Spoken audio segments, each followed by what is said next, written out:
Good morning, everyone. It's Rebecca Undem, and you are watching Rebecca Undem Live, your weekly Facebook show to help you live big in your small town. I'm all about the rural life, friends, and helping you rock it wherever you are. So good morning. Happy Monday. For those of you that are new to me, I'm Rebecca Undem. I wrote a book called How Mommy Got Her Groove Back. And every day, all day, every day, we talk about getting your groove back and what that looks like. And it's not a single thing, and it's not a straight line. And sometimes it's 2 steps forward and 1,000 steps back, or that's how it feels. But I am dedicated to being my best self and helping all the women that I help be their best selves. And it's a fun thing to do. So, hey, good morning. Hey, girl. Hey, Rhonda. As you guys join me, if you want to say good morning, it's always my favorite part is to see who's on and who's joining us. So today, in a moment, we're going to get to it, get right down to it. We're going to get to today's topic, which is about friends, girlfriends in particular. Hey, Jesse, you and Foster are watching. Yay. Oh, I would love to see a pic of baby Foster. You'll have to maybe pop one in the Groove Seekers community or something.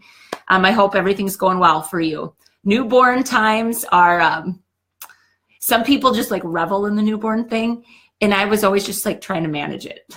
That's like, oh my gosh, like you're so tired. And so you're getting lots of snuggles in to kind of counteract the sleepiness. It's awesome to see you here. Annie's on, awesome. Cindy's on, good morning. So we're talking about girlfriends, besties. And in the book, How Mommy Got Her Groove Back, I call them nesties. I talk about the fact that we live in this space, we build this space.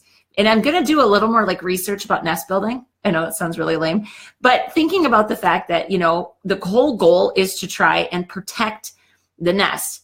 And you can't, I mean, just thinking about how you've got limited time and limited energy and limited attention. And I think so many times, women in particular, we tolerate a lot of bullshit that we shouldn't in our friendships. And so we're just going to talk today. There's kind of 3 main things that I want to bring to light when you're thinking about friends and whether they're a good, true, honest friend or not. Okay, so Jessie says, big sister's happy. We're loving our newborn. Oh, that's so fun. Congratulations. That's awesome. You were having contractions while I was on a beach. And that was really sad for me. I'm like, oh gosh. But thank you for joining anyway. So that's what we're talking about today. February is the month of love. This is the actual official week of the love of Valentine's Day. So we're going to continue talking about relationships. Last week, what did we talk about last week, you guys? Pride. When pride gets in the way of an important relationship. And I think it happens to us more often than we probably recognize. So go back and check that one out as well. And then keep watching throughout the month on Mondays for more stuff on relationships. So how about we jump right in?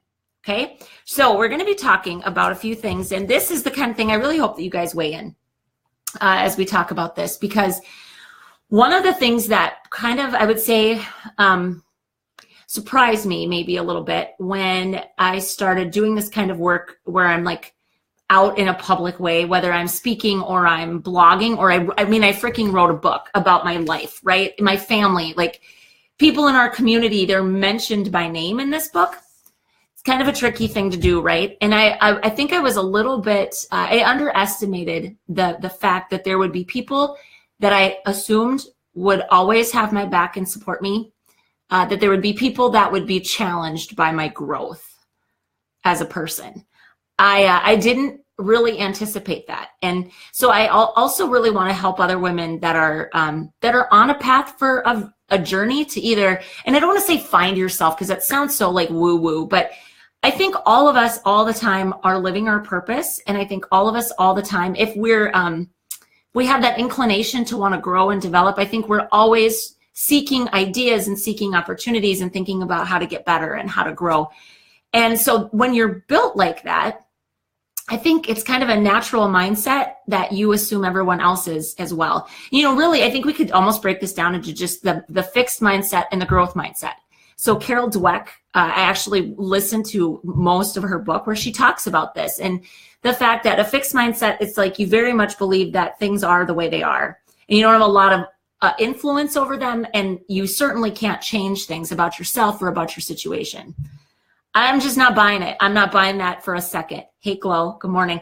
I am really a person that has more of a growth mindset where I just legitimately believe that if I want something to change, I can influence it. Now, can I change other people? Absolutely not. But we're talking about your own mindset, right? So I am one of those people. I'm built to want to make things better, myself included. And I was a little bit blindsided by the people's reactions where you could see they weren't exactly happy for me. And a lot of it's because of their own shit. Okay. So we're just going to talk about like how this stuff plays out in real life. And honestly, if you guys, anything to add as we talk, please, please, please jump in. So I really think it's important. I don't think there's anything that matters more to women than having at least one rock solid friend. And I'm saying one because you only need one. We don't need thousands of friends. We don't, but we need one person that we can completely implicitly trust. And that's the person that's a nestie, that person that's in the nest with you, that deserves the right to be there. So as we talk about this, I encourage you to think about the people that don't necessarily live up to these three specific things. And then ask yourself, why are you spending so much time with them? Especially if you've given them some rental space in the nest, because you can kick them out. You can evict them. And I suggest you do that. Okay, so here's the first thing. True friends, nesties, they actually want you to succeed. Here's where it gets tricky. We all have our own crap that we have insecurities about, we feel maybe shame or guilt about. And so sometimes when somebody we care about is succeeding, it brings up a lot of crap for ourselves, right? And I think that's perfectly normal. And I'm telling you this because if you've had those feelings, this doesn't make you a shitty friend. But at the end of the day, are you standing there looking at that person and saying, I'm so damn proud of you. I am so proud of what you're accomplishing. And really that comes from that genuine, real place of wanting you to succeed. A true friend wants that for you. And I'm kind of hammering on this because there again, I just think oftentimes we have people that they come about it with kind of a passive aggressive approach where they say things like, oh, it must be nice. And we talked about that phrase before. It's a shitty phrase, but that phrase of, oh, it must be nice. It must be nice to get to speak for a living. Like someone said that to me once, like, it must be nice to get to like, just, go wherever and speak. That's what you do for work. And you just kind of sit back and you think, it must be nice. Like, what does that even mean? Because it's hard work. The work I do is still hard work, right? And anytime if you lose weight and somebody says, oh, it must be nice to have such a fast metabolism, or it's just hard work. It's like when you want to go to somebody, that is not a true friend. And I'm going to say this again too. So I live in this little town again. I'm back in my small town. It is imperative that you still move through the world being a decent human being and you're kind and you're considerate, but we're talking about how close you let people in. It's important to be decent and it's important to be kind, and I can love people, but I can keep them at a distance. So again, we're talking about the nest, the people on the inside, the women and the friends that are the ones that are deserving of that place in your life. They want you to win. And not only do they want you to win, but they will be the first ones to hold up a sign that says, Rebecca, you're the best. Like it's metaphorical. I don't think anybody's actually carrying real signs for me. That'd be freaky great if they did. But we're talking about just literally they lend their support and you know that they're actually your champion. Okay, so that's the first thing. That's what true friends want to do. The second thing is that they actually encourage your unique talents. So knowing that their talents may be different from yours, that they never ask you to dull or dilute down parts of the best parts of you so that they'll feel okay. It goes a little bit hand in hand with number one. Oh my gosh, Tiff, you have a Rebecca sign collection. Oh my gosh, that's so fun.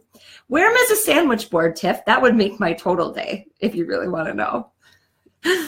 Okay, so this is, again, they're connected because I think oftentimes the reason people don't want to celebrate our successes is because our successes show them what they feel are their inadequacies. It really comes down to our own crap, the stuff that we feel, the ickiness we feel about our own self-esteem and our own self-worth. But when we bring that out and we take we take away someone else's success because of that, that makes us a shitty friend in that moment. And again, I think you know this, ladies. I believe in my heart that you know this, that there are some people that trigger this in you. And your best friends, it's not triggered at all. Like you see them for who they are. You look at them and you think, oh my gosh, would love to be as talented as they are in this way or that way, but it's not at all a place of jealousy or actual envy. And it's so important to think about that, because I'll just say, I say this to my son all the time, and I'm going to say this to you guys as you're thinking about this, not only for yourselves, but think about helping our children through this process of figuring out who good friends are. I said to my son once that, good friends don't make you feel bad about yourself. And the truth is, sometimes they do. Now, and I want to make this distinction because this is really important, because some of the people I consider my closest friends will challenge me. I want them to challenge me. So if I'm coming to them and I'm saying, this is how I'm feeling about something, I just really need you to tell me what you think, or I need your advice. I'm not saying that they just tell me that I'm awesome all the time and they never give me real feedback, because that's not real either. But feedback that, first of all, is targeted and it's specific and you've asked for it from that person, that's not there to make you feel bad. There's just a different, it's really kind of that tone of passive aggressiveness that makes it feel crappy. And that makes it feel like they really don't support you and they really don't want you to win. So I'm going to ask you now to think about this, because I talk about this all the time, this idea of being full strength you and what that really looks like. And the reason I think that this is so important is because that to me is your purpose. That to me is everybody's purpose. That to me is having your groove back, is figuring out what it is that you are uniquely positioned or gifted to give to the world, and then just standing in that truth as much as humanly possible. And by doing that, the only way to really do that is to look at the people that are around us and say, do you honor the person I am? Do you honor the person that I really am? And if they don't, just choose to spend less time with them. Again, you don't have to be a jerk about it. You don't have to look at them and be like, you don't honor who I am, therefore you are not part of my clan, right? Like, we're not walking around like dictating what happens, but it is your space. It is your energy to protect. So it's not that a friend will never make you feel bad, but they're not doing it on purpose. Those snide, kind of under the radar, and again, passive aggressive comments, those are the ones that they say because they actually want you to feel something. And so when I talked to my son about it, we had this discussion. I said, if a friend is telling you something and it makes you feel bad, but they're trying to help you and trying to make you better, take that for what it is. They're actually trying to help you because they care about you, versus the it must be nice kind of comments, right? Okay, so again, first two things, they want you to succeed. A good, true friend wants you to succeed, and they honor the gifts that you've been given, and they never ask you to dull them so they'll feel better about themselves, okay? And then the third is that they don't, and this is going to sound really obvious, but it's not. And I think hopefully when we start talking about it, this will make a little sense. And so far, like, nobody has like weighed in at all. I would love to hear if this resonates with you guys when you're thinking about the people that you let into your space. But the third is that they don't revel in your sadness. So if you have a friend that really only loves to come around when you're down on your luck, that person that's a red flag. And I'll tell you why. Because again, there's this balance, right? Like, when I'm struggling and I've got people that I go to when I'm struggling, there's not an ounce of them that's happy that I'm struggling. And I don't know if you've ever experienced that, but I have. That feeling of, and I think sometimes it's just that validation, like, oh God, okay, you're screwed up too. Well, we all are, right? But if this friend only wants to come to you and also does anything or says anything to get you more fired up and kind of keep you in that place of unhappiness, that person is feeding off of that. And that's what they think their role is. And they're not even trying to necessarily help you get better. They're just trying, sometimes that constant affirmation or validation of the crappy feelings keeps you there. And that's not a healthy relationship. So I need a quick look. So Annie says, your time in group schools help you set boundaries with friends that brought you down. Amen, right, sister? It is liberating because I think one of the things, and the reason I'm talking about is just these 3 specific things because it keeps it simple. Oftentimes, women in particular, we hold on to old relationships. Sometimes it's because they're rooted in shared history a lot of times. So again, I'm in this small town, people that I grew up with fall into that category, right? You've got this shared experience and shared history.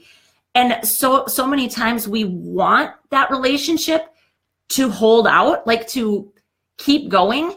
And sometimes as you evolve, your trajectory goes a direction, their trajectory goes a different direction. If they don't jive, they don't jive. It is actually possible to outgrow relationships, and figuring out how to release yourself from them is a really difficult thing. And we talk about boundaries in Groove School, like how to do that. So Tiff says, you love the honor statement. It makes it so easy to see if someone's really a friend. Are they honoring the person that I am? Right. It's a good statement to ask yourself because we sometimes aren't the best friends to certain people. Right. So exactly. It's like that twofold thing. Thanks, Tiff, for bringing that up. It's like when I think I want to be a really good friend to people. So if I can't fully honor that person, then I am not to hold residence in their nest. Because there are people that I've become really good friends with, and then something changes. I change, they change, or something happens, and there's this shift where I feel like I see them more clearly. And then I think to myself, I don't know that I'm not fully on board with you, right? Like, and if I can't hold that kind of honor space for them, then I don't deserve to be in their nest. And you've got to extricate yourself from their nest because you're not doing your job either. Oh, I love you, Missy Gill. Missy's one of my nesties named in the book. She's on live with us right now. It's like how many levels to Kevin Bacon or something. But yeah, Missy's awesome. And she's one of these people. She's still in the nest with me. We have all this shared experience. But when we met, there wasn't any of that. It was just like, I was being an idiot. Speaking of this, so Groove Schoolers, we were talking about the sprain. That is how Missy and I met. Like, we're jamming on Saved by the Bell skits. No shit. That is how Missy and I connected the first time. Missy, you'll love this. In Groove School, there was a lovely woman in Groove School. She didn't know about the sprain. And I had to go out and find a YouTube clip and say, come on. Oh, Miss, you should go check it out too. Because someone laid the Stanky Leg Song over the video of the sprain. And it's quite delightful. You should go check it out. So that's actually a perfect example. I was totally being me. She was totally being her. And we had this immediate shared connection. I didn't know her from anybody, right? And then throughout all of this time, it literally comes down to we honor the person that we each are. And, I go to her when I'm struggling, but she never says like, and especially the whole celebration thing, she's cheering me on and I cheer her on. Like we want each other to succeed. Okay. So there's so many just nuances of this. It's not just thinking about, are the people I'm surrounding myself with good for me, but it's, am I being the best friend I can be to these people? And again, reminding yourself that you don't need 15 nesties. And in fact, I don't know that that's actually possible. They can be really good friends. Like you can have a group of girlfriends. And so I'm doing this because the nest, it's tight, it's small. You hold nothing back from those people. They know the good, they know the bad, they know the ugly. The next ring out can be like that bigger group of like 15 where you get together and you have just a freaking amazing time, but you're not talking about the difficult parts of life necessarily with those people.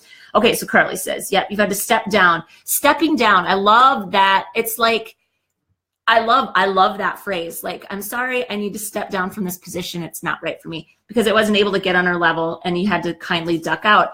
She brought you down, you brought her down. Yeah, a lot of times, and this is a really important distinction I need to clarify here as well, that it's not saying that you are better than that person necessarily. You absolutely might be better than them. I don't know. But I don't want to imply that by outgrowing it means we're better.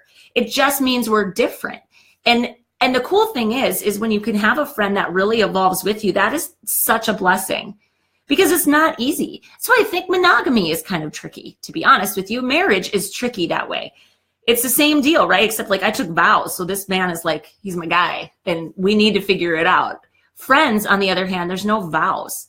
I think sometimes that's where women, it's internal contracts. We go, well, but I've loved this person my whole life, and we went to grade school together, and I was in her wedding, and I was this, and I was that. Great, hold those memories for what they are, but it doesn't mean you have to have a future together as friends. And then she said, oh, in your defense, now that you've seen this brain, you totally remember. Oh, thanks, that's good. I was kind of concerned for a second there, Carly, like, how do you not know this brain? So again, friendships, I just think, especially for all of you that have this growth mindset, we really cannot afford to be spending a whole lot of time with people that have a fixed mindset, because it will bring us down, it will slow our progress, and it'll make us feel crazy when we're not. That's why it's so important to figure out what it is that you innately are equipped to do, what it is that you are innately kick-ass at, and then stand in that truth.